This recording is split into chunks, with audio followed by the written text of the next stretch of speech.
Hello বন্ধুরা, আমি দীপ আর তোমরা শুনছো ভূতবং, ভূতের রাজ্যে সকলকে স্বাগত। বন্ধুরা, আজকে তোমরা আরও একটি হসপিটালের ভৌতিক ঘটনা শুনতে চলেছ। ঘটনাটি শেয়ার করেছে চাকদহ থেকে মৌমিতা ঘোষ। মৌমিতার ঘটনাটি শোনার আগে বন্ধুরা, তোমরা যারা এখনো পর্যন্ত ভূতবং চ্যানেলটিকে সাবস্ক্রাইব করোনি তারা সাবস্ক্রাইব করে দাও আর পাশে থাকা বেল আইকনটিও ক্লিক করে রেখো, যাতে ভূতবংয়ের ঘটনা আসা মাত্রই তোমাদের কাছে নোটিফিকেশন পৌঁছে যায়। তাহলে চলো বন্ধুরা, কানে হেডফোন গুঁজে নাও, চলো আজকের মূল ঘটনায় আসা যাক। দীপদা, আমি মৌমিতা ঘোষ নদিয়ার চাকদহ থেকে বলছি। দীপদা, আমি তোমার ভূতবংয়ের একজন নিয়মিত শ্রোতা। আমার তোমার ভৌতিক ঘটনাগুলি শুনতে খুবই ভালো লাগে। ভালো লাগে ঠিকই, কিন্তু কখনো চাই না যে এই ভৌতিক ঘটনাটা আমার নিজের সাথে ঘটুক। কিন্তু তা সত্ত্বেও গত বছর ডিসেম্বর মাসে আমার সাথে একটা হারিম করা ভৌতিক ঘটনা ঘটে যায়। ঘটনাটি ঘটে নদিয়ার এক নামকরা হসপিটালে। হসপিটালের নামটা উল্লেখ করলাম না। আমার মামি হসপিটালে ভর্তি হয়। একদিন বিকেলে মা, আমি আর বোন তিনজন মিলে মামিকে দেখতে যাই। হসপিটালের ভিজিটিং আওয়ার ছিল বিকেল 4টে থেকে 6টা অবধি। ভিজিটিং আওয়ার শেষ হওয়ার সময় আমি ওয়াশরুমে যাই। ওয়াশরুমে যখন ঢুকতে যাব, দেখি একজন মহিলা আমার আগে ওয়াশরুমে ঢুকলো। 10 মিনিটের মতো ওয়েট করি, মহিলাটা বেরাচ্ছে না। আমি যেই দরজাটা নক করতে যাব, দেখি দরজাটা ভেতর দিয়ে লক করা নেই। আমি 2-3 বার মহিলাটাকে ডাকি, মহিলাটা কোনো সাড়া শব্দ দেয় না। আমি ভাবি, কি হলো রে বাবা, কিছু হলো নাকি ওনার? দরজাটা খুলবো কি খুলবো না দনমনো করছিলাম। অনেক ওয়েট করার পর দরজাটা খুলি, খুলে দেখি ভেতরে কেউ নেই। আমি পুরো অবাক হয়ে যাই, কি হলো ব্যাপারটা? অন্য কোনো দরজা নেই যে মহিলাটা বেরাবে। আমার বুকটা তখনই ছ্যাপ করে কেঁপে ওঠে। মনে মনে ভাবছি, এটা আমার সাথে কি ঘটলো? মহিলাটা তাহলে ভূত ছিল? আমি সঙ্গে সঙ্গে ওয়াশরুম থেকে বেরিয়ে যাই, ওয়ার্ডে যাই। মা বলে, কিরে এত ঘামছিস কেন, আর এত লেট হলো কেন? আমি বলি, ও কিছু না, চলো এবার বাড়ি চলো, ভিজিটিং আওয়ার শেষ। সেই মতো আমরা বেরিয়ে যাই।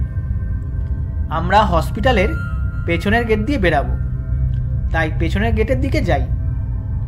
পেছনের গেটের দিকে যাওয়ার যে রাস্তাটা পুরো ফাঁকা, শুধুমাত্র আমরা তিনজন। আমার কানে একটা শব্দ আসে, পেছন দিয়ে কে যেন হেঁটে আসছে, আর নুপুরের আওয়াজ। আমি পেছন ঘুরে তাকাই না, জানি যে পেছন ঘুরে তাকানোটা ঠিক না। যাই হোক, মা বোনকে আমি কিছু বুঝতে দেই না। তিনজন কথা বলতে বলতে হসপিটালের গেট দিয়ে বেরিয়ে যাই। তারপর আমরা স্টেশনে যাই, ট্রেন ধরি।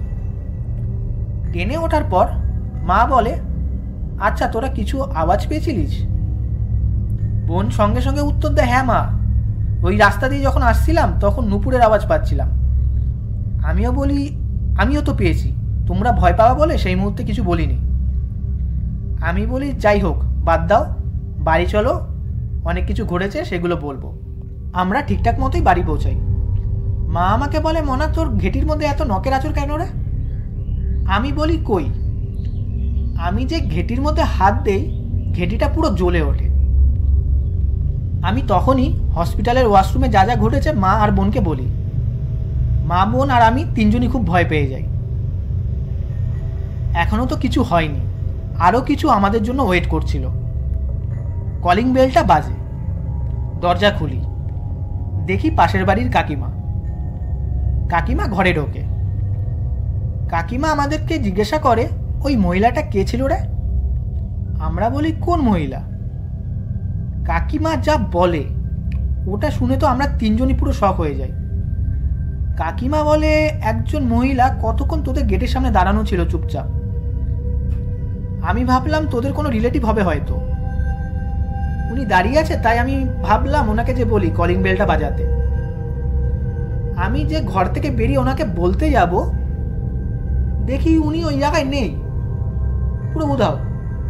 রাস্তার দুদিকে দেখি কোনো দিকেই মহিলাটা নেই। আর তাই তোদেরকে জিজ্ঞাসা করছি, কে ছিল ওটা? আমার মার আর বোনের আর বুঝতে বাকি ছিল না যে ব্যাপারটা কি ঘটেছে। সেই জিনিসটা আমাদের পিছু করতে করতে বাড়ি পর্যন্ত চলে এসেছিল। কাকিমাকে আমরা ঘটনাটা বলি। কাকিমাও বলে তোদের গেট থেকে অনেকটা দূরেই জিনিসটা দাঁড়ানো ছিল।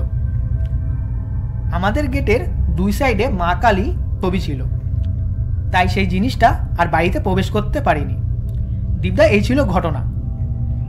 ঘটনাটা যদি ভূতবঙ্গে পড়ে শোনাও তাহলে খুব খুশি হব। তাহলে বন্ধুরা, আজকের এই ঘটনাটা কেমন লাগলো কমেন্ট করে জানিও আর লাইক করে দিও।